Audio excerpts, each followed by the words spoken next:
Hey everyone, today I'm going to show you how to move desktop icons anywhere in Windows 11. Without any further ado, let's get started.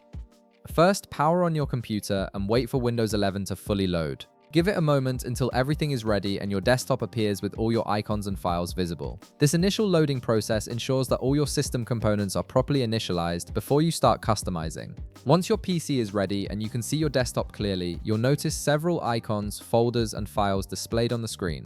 Now, to unlock the ability to move these desktop icons freely to any position you want, you need to adjust a specific setting that Windows has enabled by default. Right-click on any empty space on your desktop. Make sure you're clicking on a blank area and not directly on an icon or folder. This action will bring up a context menu with various options. Within this context menu that appears, move your cursor over the option labeled View. When you hover over it, you'll see the menu expand to reveal additional settings related to how your desktop icons are displayed.